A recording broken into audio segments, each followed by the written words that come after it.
I would have had time to have this review up, but something happened at the end of this game.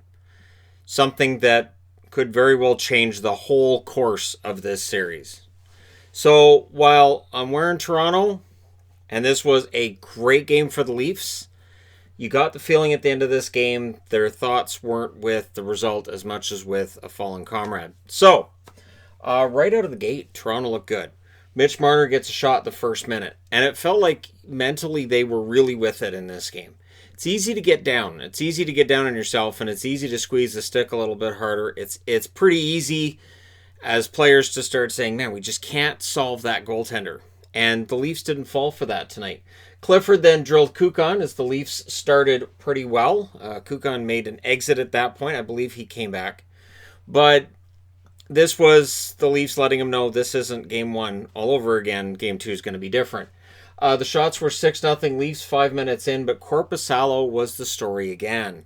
Jonas Korpisalo is the only reason this series is close. Toronto has been the better team, I believe, through the first two games. And even though they were outshot in the first game, the Leafs probably could have got it done. But Korpisalo was fantastic in that one too. Gavrikov takes a penalty. The Leafs go to the power play. They wouldn't score on that because Korpisalo was the story in the first half of the period. Absolutely great period of hockey for Korpisalo. Not a surprise to anybody. Anderson stopped Nyquist's chance every now and then.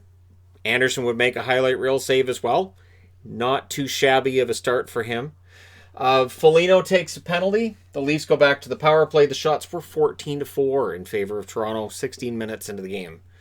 Toronto was completely taking over this game. Things get kind of scrummy with 3.5 minutes left. Columbus ends up with a power play. Muzzin goes to the box. But it's scoreless after the first. Is that good or is that bad? Well, the good news is Toronto was really outchancing Columbus. The bad news is Toronto was really outchancing Columbus and not getting the goals. So second period, Bemstrom gets a holding call. The Leafs go to the power play early. They don't score on that. And then it's Robertson that's guilty of a slash. Columbus goes to a power play after having a really solid penalty kill. Special teams, not really an issue today. Neither team really got their power play going. The game was solved 5-on-5. There was a close call for Dubois. It stayed out of the net.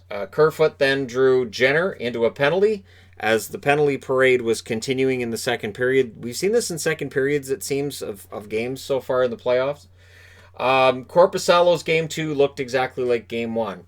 Tavares had a really great chance after great chance, and he could not get a goal. And you could see it was starting to frustrate him. But to his credit, it didn't change his performance. It didn't change his approach. And it didn't lead to him backing off and trying something else. The Leafs were out shooting Columbus by a ratio of 3-1 in that second period for the overall game. Like, they were absolutely dominant. Now, again, I felt the scoreless game, the longer it was scoreless, the more it favored Columbus. Because I thought, you know what, the pressure's on Toronto. Columbus is up 1-0. They don't want to lose game two, but the pressure's not the same as what we're going to see for Toronto for game two. So I had some concerns here. Hall was denied by Korpisalo. There were 25 shots directed at Korpisalo in the first 33 minutes of this game. It was a shooting gallery. And it was all Korpisalo until Austin Matthews from Zach Hyman at 16 minutes. That's the 28th shot they had on Korpisalo, the 56th in this series, and it was the first one that got past him. So the Leafs don't let it bother them. There's then offsetting calls with 3 minutes left, 4-on-4. Columbus did wake up after that opening goal for Toronto, and they did try their best to even it up, but they were unable to, and again, they were outshot badly through two periods. This was all Toronto. So third period, 1-goal lead. Tortorella shuffled the lines, and he had some words for Pierre-Luc Dubois. Not kind words, but to show how Tortorella's different as a coach now from where he was.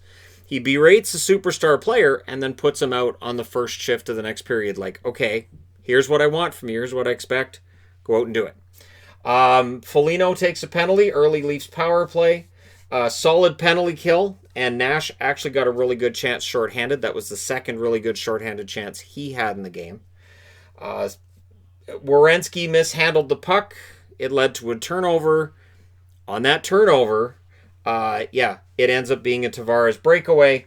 And at 4 minutes and 56 seconds of the third period, Toronto gets the all-important cushion. They get that 2-goal lead. It's Tavares on that breakaway from Dermott and Nylander. That was the 8th shot of the game for John Tavares. Again, he didn't get frustrated. He didn't seem to be overly upset that he wasn't getting them to go. He just kept on. Like, okay, I'm going to keep taking these shots. One of them's going to go in, and it did. So Toronto was up 2-0. The Leafs then, I thought, did a pretty good job of protecting the lead in the third period. This is important. If they're going to come out of this series with Columbus and not just beat Columbus, but be ready for the following rounds of playoffs, if they're going to be ready to actually go on a bit of a run, they need to show they can protect a lead. They need to show they can play the defensive side of the game and play it really well. And I thought they did that in the third period. I thought this was a real sign of growth for the Toronto Maple Leafs.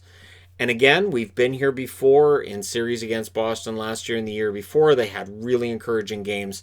It was usually a matter of maintaining it from game to game. So we would want to see this again in Game 3. Now, excellent game, I thought, for Riley. I thought Morgan Riley had a really, really good game. And Columbus was getting beaten because the Leafs were composed. They weren't getting rattled. They were performing very well. The 5-man units were really doing their jobs out there. It was really impressive to watch. Honestly, this was absolutely the opposite of last game where they did start getting kind of frustrated and then you end up with that one goal in your net. And it gets kind of, tiring if you're the Leafs because you just can't buy a goal. And in this one, they get a couple, staying the course, doing what they have to do. This is a well-coached game. So for people who are looking at Sheldon Keefe and saying, well, how's he going to do as an NHL coach? Today is a good example of how Sheldon Keefe is the right guy right now for the Maple Leafs. So Spezza takes a penalty, Columbus to the power play, and then we get another Leafs power play or another Leafs penalty after that. With 2 minutes and 50 seconds left, Kapanen takes a penalty. Columbus goes back to the power play. They pull the goalie at 6-on-4, and then it happens. Jake Muzzin's going behind the net. He falls down. He falls into the back of the leg of Oliver Bjorkstrand. You see his face hit and his neck kind of go back. Immediately, Mitch Marner sees this, calls out to the ref. The ref blows the whistle. Tortorella at first is saying, why are you blowing the whistle? But then when he saw that Muzzin wasn't getting up, all that conversation went away. For the next 15 minutes, they tended to Muzzin, got him on a stretcher, and got him off the ice. He was moving his hands, he was moving his feet, but he couldn't get up and get off the ice. He sat, the trainer came out and looked at him, talked to him, and immediately laid him back. So my suspicion is it's likely neck related. Now again, I don't know, and they're not going to tell us. And in the announcing on the game, Craig Simpson said to him it looked like a stinger, the way that he was doing this with his hands. When your hands go to sleep, that feeling, your hand, kind of that idea, just that there's a tingling down his arms, and it's not fun. Now, with this kind of an injury, because it's a neck, we've seen instances where a guy will hurt his neck and he'll get up and he'll be okay. And then later he's not okay. And he might not be back for a while. And then we also see instances where somebody goes down in an incident like this, which looks awful. And the Muzzin injury looks bad. And then we find out it's not that bad and they're back in a couple of weeks. I can't see Muzzin being good to go for any of the rest of the games against Columbus. I would be stunned if he actually comes back and plays. I'm glad he's okay. You could see the concern on both benches when he was being tended to.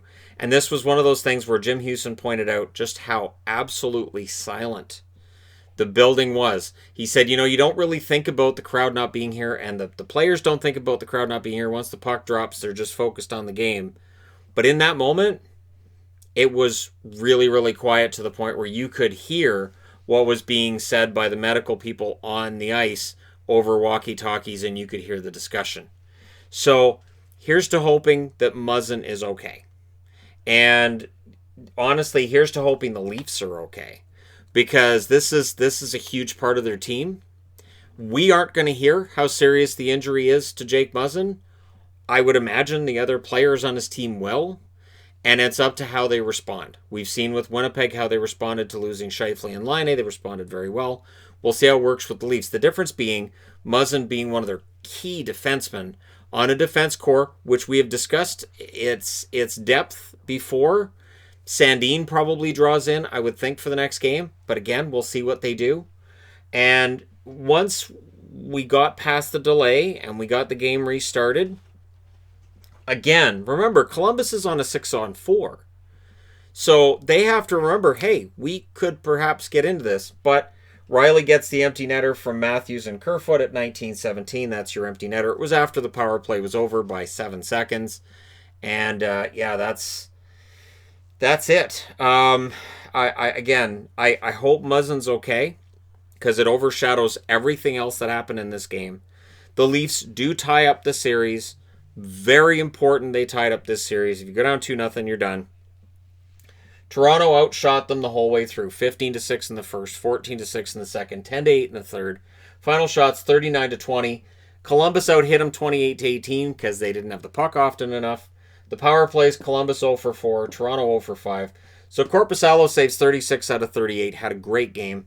Anderson saves all 20. Keep in mind, Freddie Anderson, with his third career shutout in the playoffs, Anderson's allowed 1 goal in 2 games.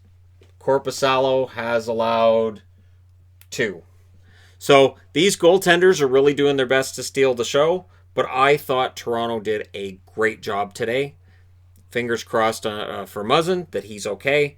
And Game 3 will be at 5 o'clock Pacific, 8 o'clock Eastern on Thursday. So that'll be an interesting one to look forward to. And, of course, tomorrow morning I'll be doing the preview for the games for Thursday in all likelihood, because it looks like we'll have another full schedule on Thursday. But, again, hopefully Muzzin's okay. Let me know your thoughts in the comment section below. As always, don't forget to hit like and subscribe if you're browsing your way through. You just happened upon this video. And this is one of those incidents that you hate to see it happen, but at the same time, you're very grateful they have a full trained medical staff on hand, and he's in good hands. So here's to hoping everything's okay with him, and congratulations to the Leafs on the win. Thank you guys so much for all your support. I will talk to you again soon.